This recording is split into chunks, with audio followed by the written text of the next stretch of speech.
Home repairs and renovations, they can be daunting for anyone, with delays, unexpected costs, throwing a wrench into your plans.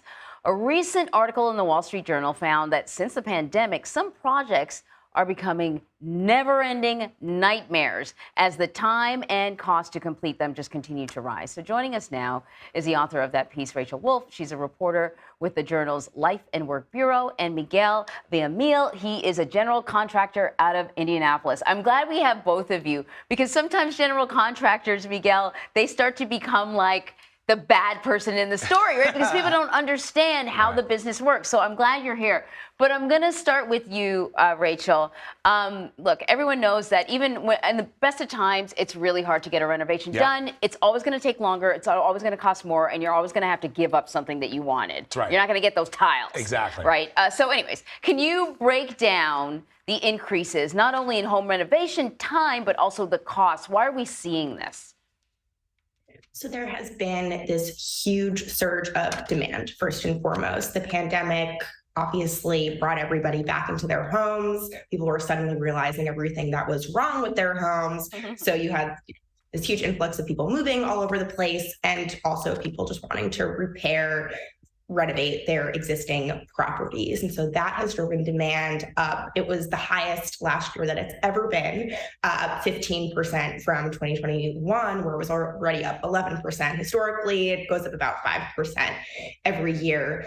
And so that has driven up demand for construction workers at the same time that the construction industry has been struggling with a huge shortage of these workers, which has obviously made the hourly wages for these workers skyrocket.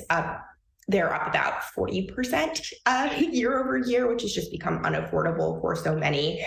And that, has led to these projects just dragging out. I spoke to people who are just living in these half-finished houses, among piles of construction debris, because there just are not enough workers to finish the job, and they don't have enough money left to finish it in many cases. So it's a big problem.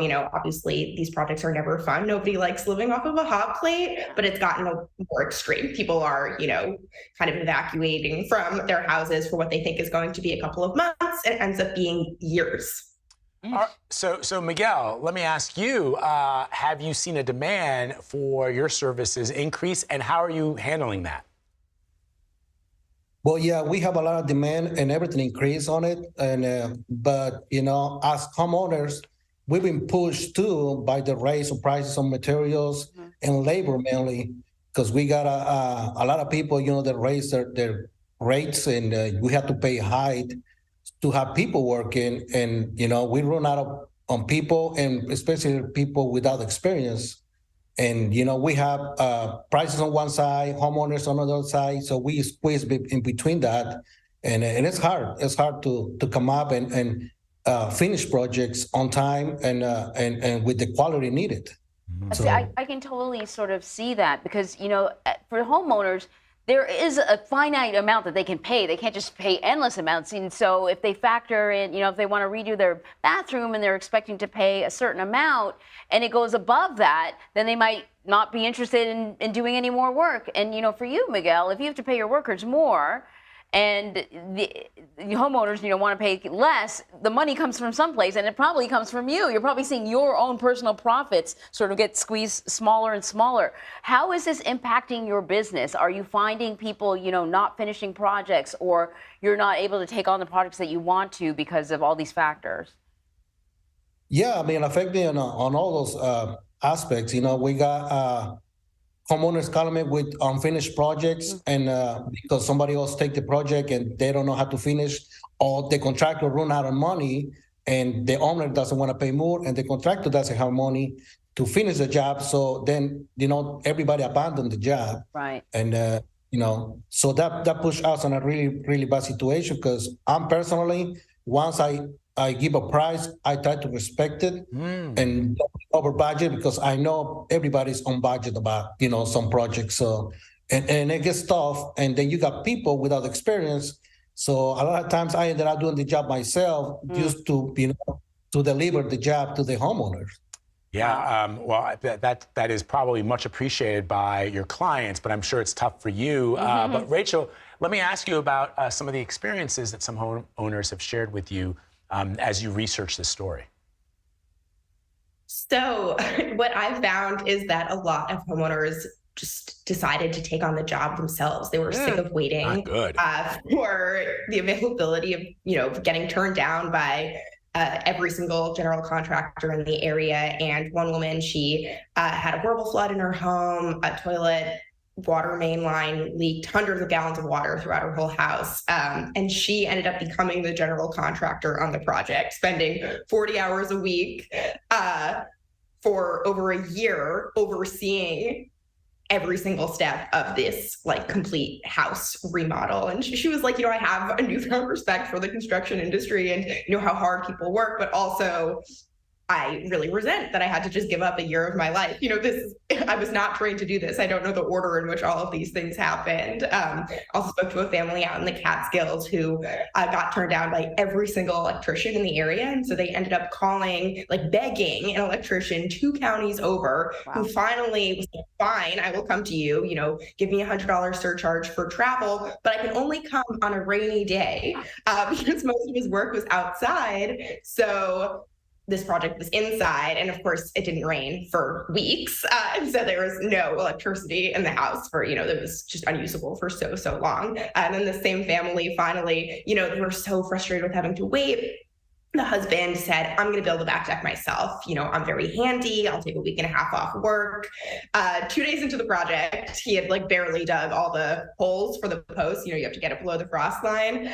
Called in a professional. He was like, I thought I was a good DIYer going into this. I learned I, in fact, am not. Oh my goodness. We have something similar happening on our block. We have a house that's kind of been semi-abandoned, and there's a process where, the community can kind of take it over. And so one of our neighbors said she would do it. She would help with she would oversee the renovations. And so it was kind of like a junky house. She pulled out the bathrooms and she pulled out the kitchen and then realized she did not want this headache.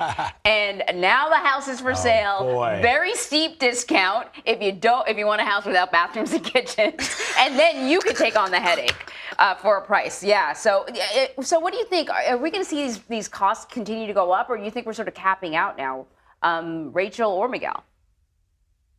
So materials are up still tremendously from 2020, but they are down from a peak in 2022. So, the cost for brick is up 25%, but last year it was actually up 40% from 2020. So up 25% is still down. So it depends on how you look at it. It's still going to be really expensive, perhaps not quite as expensive as we saw 6 months ago. But until we address this shortage of skilled laborers, until we get more programs coming out of high schools, more, trade, more people who are wanting to go into these trade schools, really recognizing the value of this profession, this problem is going to be going on for a long time. So good time to be taking some woodworking classes because Miguel knows it's just finding people who,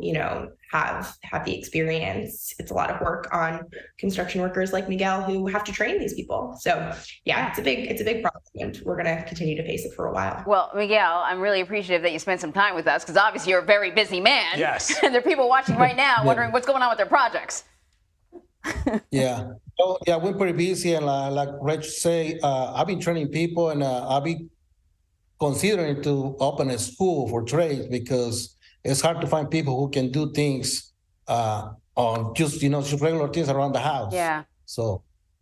All right. Yeah. Miguel said he also helps train some homeowners. He teaches them to do basic things for themselves. Well, not me, I'll tell you that much. Rachel, Miguel, thank you very much.